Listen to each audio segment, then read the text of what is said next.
Why are you guys standing? Ovation. That was great. That was like a 5-person standing ovation. That's great. Thank you. I don't think it counts unless it's the entire room. Do you guys just like really like enterprise software or what? What's happening? Okay. Well, thank you for that welcome. I'm sure it's for Aaron, but very nice. I think it was for you. Yeah, of course. So you started Box. We're going to just jump right in since we only have 20 minutes. You started Box about 10 years ago? Actually, 11. 11, yeah. To be precise. Really hardcore. Back when you had even more hair. I had a lot of Still hair. have a lot. Do not go to Google Images. Kind of looks like yours. So it was sort of, great. But higher up. Even like more vertical. It went vertical. Got it. I had a lot more vertical distance. So on back the to hair. enterprise software.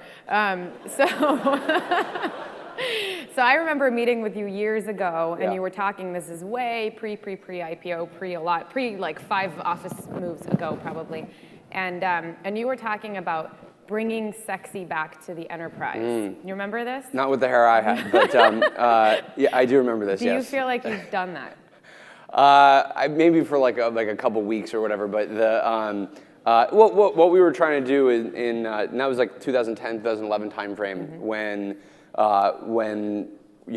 doing enterprise software was still considered to be a very boring, kind of very slow-moving, sort of not a lot of innovation. We were coming off of a decade of really consolidation in the enterprise software industry. So the biggest things to happen in enterprise software was, Oracle would buy a company and integrate it, and you would get, technology that wasn't very usable. It was very slow. It was very cumbersome. It was very complicated. It was very expensive, and that was the state of enterprise software in all of the sort of 2000s. And what companies like Salesforce did, what Workday did, what a number of other kind of early disruptors did was said, what if we could actually disrupt traditional enterprise software approaches? The selling cycle, the how we build the software, how we update it, how people use it, the consumer experience of it. And we sort of started to see that there was this inflection point where more and more entrepreneurs that otherwise would have gone into the consumer market were starting to go into the enterprise market because you now had sort of the floodgates were opening in the enterprise software ecosystem where users could bring technology into the workplace, where they could begin to solve problems themselves. They didn't necessarily need to just go to IT to solve those problems. And so that was the kind of inflection point right around 2010, 2011, a lot of it was also amplified by the iPad and the iPhone, and all of a sudden you had these new devices coming into the workplace that didn't work with the traditional IT stack.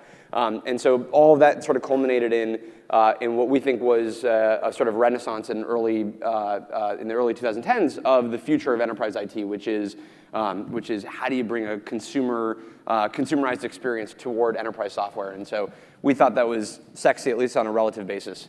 Right. So, and you've obviously grown up a bit. You're talking about it as a renaissance now instead of a Justin Timberlake song. Yes. Fair point. What do you think has changed really? Because like you said, when you were starting Box, at the time, a lot of your peers were starting consumer-centric companies. And you, of course, had to go and get a sales team and hire people with enterprise sales experience and experience kind of across the board. Is that still necessary today if you're starting an enterprise company from scratch? Yeah, so maybe just so I have a sense of the audience, who's building enterprise software? Okay, got it. So this will be relevant for about 7 people. So basically, there were at least 8. Okay, I think I saw 8. Fine. Who's building consumer software? Okay, who's building? Who's in the wrong room? Yeah, exactly. Who's not supposed to be at a tech conference right now? I guess this is everything is tech. So who's not building software, but it's just selling a thing? Okay, got it. Okay, who just lives in Redwood City? Okay, okay, got it. So what are the other kind of companies people are doing? What? Shit, this was totally unorganized. Okay. Is anybody like building a retail kind of concept?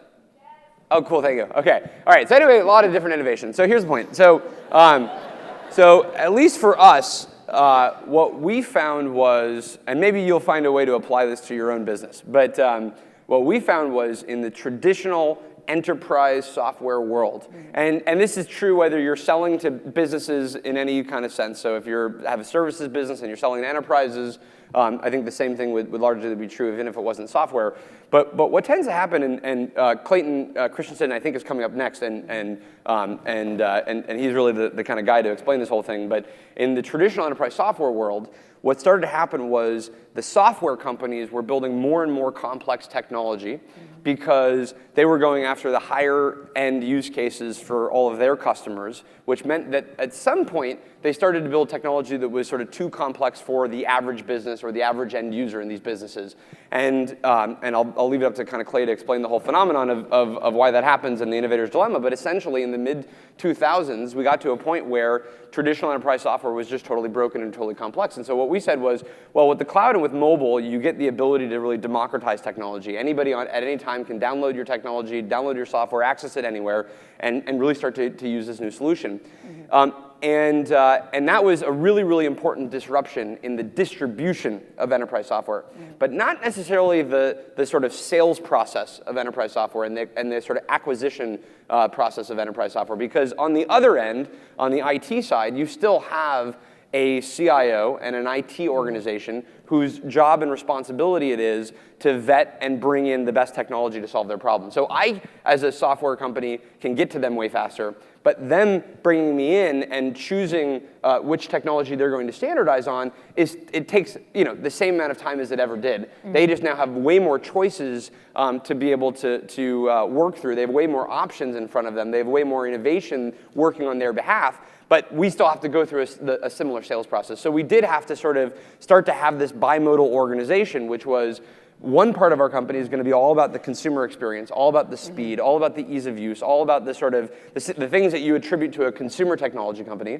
But a whole bunch of other things we had to build up that look a lot more like an enterprise software company, which is we have a sales team, we have a consulting division, we have some of our customers take 18 months to buy our technology. These are all of the things that we used to hate about enterprise software, with the big difference of the moment that they decide to choose us or some other product, they can roll it out nearly instantly. And so that's the real transformation is previously in enterprise software, you would spend 18 months to decide what to buy, and then you spend 36 months actually implementing what you just bought. And that was actually where you see most of the failure was that 36-month process of the technology didn't actually work to solve the problems. It was too slow, it was too cumbersome. So that's the real disruption is you can bring your technology in at the end user level in an organization. You still have to likely sell to the ultimate buyer who's going to take the same amount of time that they did before. But once you do, you can roll it out fairly efficiently and nearly instantly. And so now today, fast forward, we have about 1,400 employees, and our organization has to sort of work in these two different work streams. We have the consumer product managers and the consumer designers and the engineers that are thinking at sort of web scale and consumer scale, mixed and married with the sales reps that come from more of a traditional enterprise sales background, and you have to make those two cultures work together in harmony. Yeah. Easy. So that Super was easy. like 5,000 words in 2 minutes. Yep. Trying to pack a lot in here. Yeah, thank you. So for in the 7 addition people that have this problem. that are going for the enterprise, you apparently have some more work in bringing sexy back. No, apparently the Renaissance just really is not what I thought it would be. So. In addition to this is something that I think people can identify to whether they're identify with whether they're on the consumer or the enterprise side. But you see a lot of companies, a lot of startups trying to disrupt and innovate in regulated industries, right? And so we've got everything from Uber and Airbnb on the more consumer side to a company, for example, called Zenefits. Haven't heard of them. No. Okay. So for those who have heard of the controversy there, and we're not talking about the stairwell controversy, but good. the more adult version of it. Because I don't know anything about that. Okay. But they brought sexy back. So. Yeah, they really did. What? I just thought it'd be a fun joke. I don't know anything. It was great. Okay. So what advice do you have for entrepreneurs out there who need to be thinking about, just how do you approach regulated industries without running afoul, basically? Well, that I can't necessarily. I don't have the framework for that second part, but what I have is one of the coolest things about the technology industry right now is the industry itself is at some point actually going to be fairly meaningless as a concept because everything is going to be based on technology, right? So this is like we're in the last period where there are going to be tech conferences because there's going to be every business, no matter what industry you're in, is going to be powered by software, and everything is going to have software and technology at the core of that business, whether it's a life sciences firm, whether it's a healthcare provider, whether it's a financial services provider. And what's happened in the past kind of 5 years or so, I'd say Uber is the sort of most pronounced and sort of discrete example of this because of how sort of significant of a transformation it's led to across so many different industries, whether it's transportation or insurance or the taxi industry. But Airbnb is a great example in hospitality. What we have now is the opportunity for building software companies that go after traditional non-technology industries. And it used to be for the first 20 or 30 years of the tech industry, we kind of were fairly insulated. We basically just kept disrupting each other. Like somebody, the Lycos people built a better version of Excite, and then the Google people built a better version of Lycos, and then Facebook built a better version of MySpace. MySpace built a better version of Friendster, and we were just constantly disrupting each other. And with the iPhone, with ubiquitous mobile devices, with cloud computing, what we realized was, well, wait a second, as the rest of the world can be connected, then we can create new digital experiences that go actually let us transform a lot of these existing industries. And again, Uber being that prime example. What's going to happen though is that there's going to be this conflict and this sort of contrast with those industries, especially those that have grown up with heavy regulation, that have grown up with a lot of sort of bureaucracy surrounding the industry, because that was the only way to keep either people safe or consumers safe or those companies well regulated, was you had to build this regulatory apparatus that mapped to the business models, these industrial business models. Mm-hmm. And this is the prime example in the Uber case, which was Travis has a great example of in Miami. I'll probably butcher the example a little bit, but in Miami, when they were first rolling out the Uber in Miami, apparently there was a law that said if you have a limousine, any kind of chauffeur, that car has to wait for you for 30 minutes. You can't call a car and have it come right away. It has to be a 30-minute gap between when you call it and you being able to get in the car. It was literally illegal to be able to get in that car right away. And that law essentially was I'm sure, in 1973 when it was created, made a lot of sense because they had this sort of battle between the taxi medallions and the chauffeur industry, and they had to sort of separate the two as two different constructs. But Uber came in and said, well, obviously, if I'm on my phone, I press a button and a car comes to me, why shouldn't I be able to get into that, right? So again, I'm butchering probably the whole example, but you get the point. So we have a lot of laws like that, and those laws and regulations are going to be in conflict with what can be possible in the digital world, right? Where with things obviously like digital currency or digital payments, we should be able to have a much more ubiquitous network where we can pay each other. In the world of transportation, it means I should be able to have on-demand transportation. In the world of hospitality, it means I should be able to open up my extra space and let people stay there. And it's going to get even more. We're going to see even more controversy in things like healthcare and life sciences, where it deals with my health, it deals with my personal information in a much more significant way.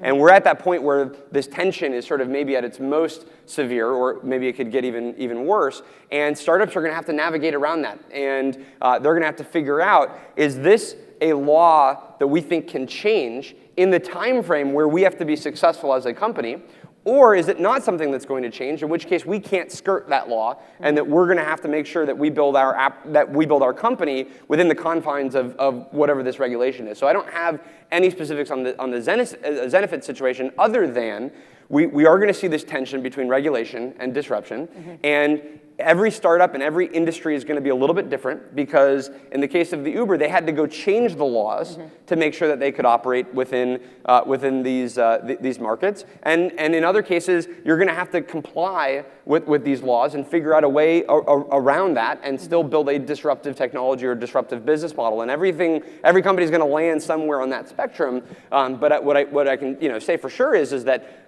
especially DC and a lot of our state and local regulators are not ready for that, because again, their sort of the regulatory infrastructure is built for this industrial world that changes every 5 to 10 to 20 years, which means they write things in that there's no anticipated change for, and that's where we're going to see a lot of conflict. So speaking of a similar kind of tension, you recently spoke out or wrote about the Apple encryption FBI tension. Yes. What's your take on it? You're on Apple's side, but can you explain why? Yeah, so this is another kind of version of that maybe just throws in an international element and then obviously some very, very serious national security issues as well. So it makes it even more complicated, right? Where it's not as black and white as the sort of I should be able to call a car on demand and have it come to me. That's pretty straightforward. Like we believe that in a digital world that should be an experience that is efficient and safe and easy. In the encryption case, this is one where you have to decide what time frame you're optimizing for and what problem you're trying to solve.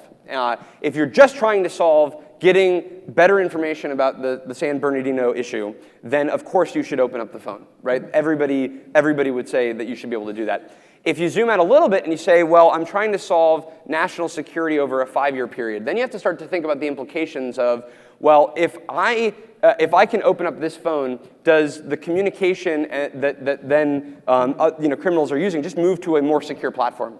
And have I solved this problem in a 2 or 3 or 5-year time frame, or have people just moved off using the devices that the FBI is sort of able to crack? And then if you operate in a 5 or 10-year time frame and you say, well, let's actually just think about how the internet should work in the next couple of decades. Do we believe that it's scalable and it's tenable to have an environment where any court system at any time, no matter who the person is in power, is going to be able to go to a company and say, I want to be able to open up this information? Or do we believe that on the grand scheme of things, is it better to have technology that we can trust is fully secure? And yes, it will be used for harmful purposes. There's no question, as everything can be. But for the overall sort of at the most macro level, for our ability to trust our technology, but maybe even more importantly, for our ability to trust that some other government can't go to Apple and say, we need you to break this open, or that some intruder can't also find that same backdoor that Apple created and then get into our information. You have to sort of start to think about what is our horizon, and are we operating just on the limited basis of this domestic terrorist attack, or are we operating on the more macro basis of all sort of security, all national security, all cybersecurity, and depending on where you land in terms of what you're optimizing for, your answer is going to be very different. And that's I think the challenge is it's completely within the FBI's responsibility and what their charter is to open up the phone. But then the question is within the overall government's charter, within the overall sort of future of the internet's charter to open up the phone, and how should we think about the implications and the precedent? And that's, I think, the most important thing is that the FBI has come out and said, well, this is not going to create a precedent, this is a one-time thing, but by definition, it creates a precedent. So like, I don't know what that even means, right? So this is, that very thing, the second it exists, there's no reason that any court system in China can't go to Apple and say, hey, we have a dissident that has this phone, they have information on it, we need you to open it up. Apple can't say, oh, we don't know how to open it, we've created no backdoors or whatever, because they're going to say, well, the FBI did this and you can open it, and if you don't open it, we're not going to let you sell devices in China. And so you can imagine the very complex implications of this situation. So I am generally for more security, more encryption is going to be better. It can be used in harmful ways, of course, but the attackers can always move to a better platform if they choose. But I recognize and sort of fully recognize this is an incredibly challenging topic. And unfortunately, it's not one that our current political system is well set up to be able to work through. We don't necessarily have a political environment that is very good at dealing with nuanced issues because of it's an energizing type of thing. I mean, literally, you saw in the last the 2 debates ago, Donald Trump was like, we need Bill Gates to shut off the internet in Syria. I was like, okay, we are not in the right, we're going to get to Bill Gates. We're not in the right time frame for nuanced technology and political issues. By the way, how many of you, are there people in the room who do not agree with Apple's stance? Raise your hand. There's one, that's the same enterprise person. Was it really? What? All right, good luck selling to enterprises. Speaking of Bill Gates, because he does not agree with Apple's position and has spoken about or written about this as well. Yeah. But can you just real quick, last question, because we've got like 30 seconds. So. By the way, I see the other side of it, because again, we're just making a bet on I believe. We don't have time to talk about the other side. Oh, okay, no, yeah.